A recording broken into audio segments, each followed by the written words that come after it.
Olá pessoal, tudo bem? Sejam todos bem-vindos.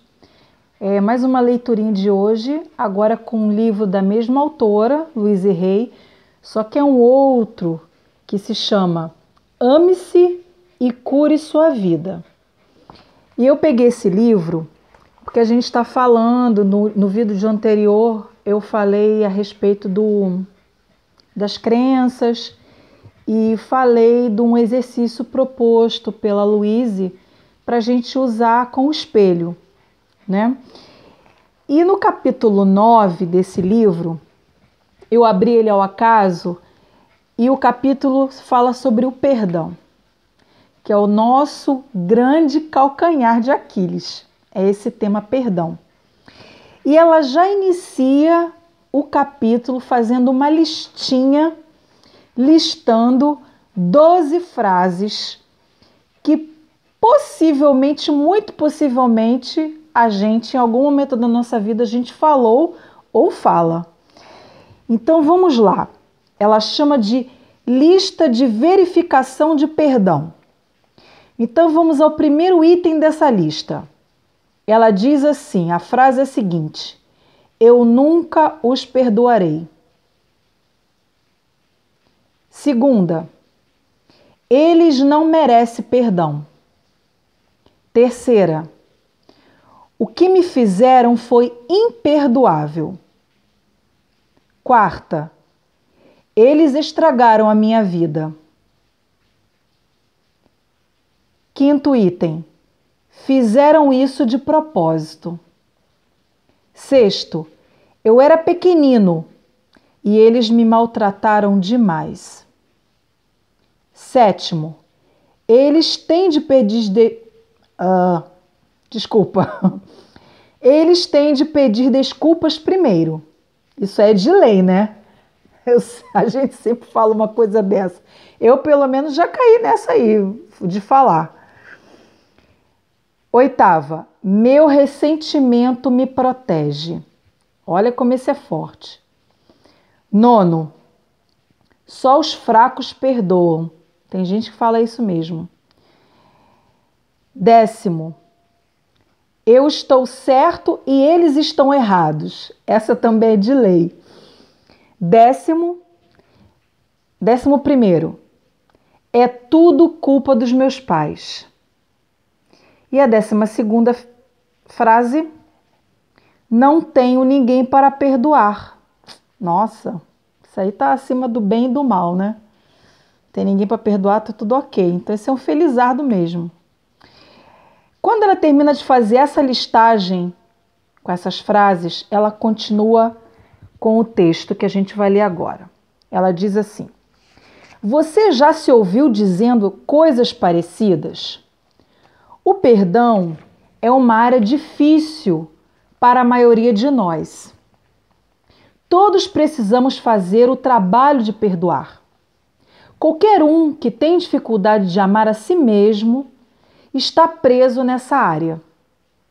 Então ela está associando aí ao auto-amor a questão do perdão. O perdão abre o nosso coração. Muitos carregam mágoas por anos a fio, sentindo-se ofendidos pelo que eles fizeram. Chamo isso de ficar preso no cárcere do ressentimento. Por acharmos que estávamos com a razão, nunca somos felizes. Posso ouvi-lo dizendo, mas você não sabe o que eles me fizeram, é imperdoável. O pior que podemos fazer contra nós é não estarmos dispostos a perdoar, porque nós é que somos primeiramente atingidos pela falta de perdão. A consequência começa na gente.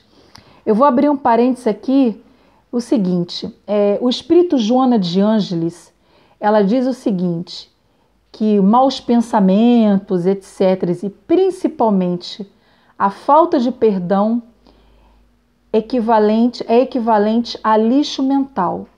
Causa doença, causa câncer, traz depressão, faz com que a nossa vida seja uma pura infelicidade. E quem são os causadores disso? Nós mesmos. pela opção de não querer enxergar de outra forma. E quando Joana fala isso, ela não está sendo conivente com o erro do outro, que possa nos ter causado algum malefício. Ela não é conivente, mas ela diz que quem ama se liberta. Porque o perdão é importante para quem perdoa e não para o perdoado. Porque a tarefa mais difícil é a gente se desvincular, que é o quê? É dar o perdão, tá? Então vamos continuar aqui. A amargura é como engolir uma colherinha de veneno todo dia. Ele vai se acumulando e nos prejudica. É impossível ser livre e saudável enquanto nos mantivermos presos ao passado. O incidente ocorreu há muito tempo. Sim, concordo que eles não se compararam ao bem. No entanto, isso já passou, está terminado. Muitas vezes nos recusamos a perdoar porque achamos que, assim fazendo, estaremos dando razão a quem nos magoou e aceitando que ele estava certo. Aí já entra o orgulho nessa história aí. Mais um ingrediente, né, nessa história, o orgulho. Uma das grandes lições espirituais é compreender que todos estavam fazendo o melhor que podiam num determinado momento, que cada um só pode agir dentro do nível de compreensão, conhecimento e consciência que possui. Invariavelmente, alguém que maltrata foi alguém maltratado em criança. Quanto maior a violência que sofreu, maior é seu sofrimento interior.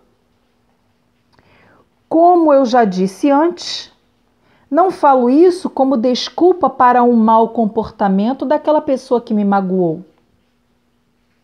Todavia, para que nós possamos evoluir espiritualmente, para que nós possamos ascender, temos de estar conscientes do sofrimento daqueles que nos magoaram. Eu ouvi uma vez, numa palestra que eu assisti no Grupo Espírita Regeneração, na época que eu morava no Rio de Janeiro, que o palestrante dizia o seguinte: a gente só dá aquilo que a gente tem. Voltando a dizer, não é ser conivente com o erro, mas que a gente possa agir de misericórdia, já que nós já estamos subindo os degraus, né? Aliás, já que nós estamos nos permitindo subir nos degraus da perfeição, porque a perfeição espiritual ela é o ápice, né?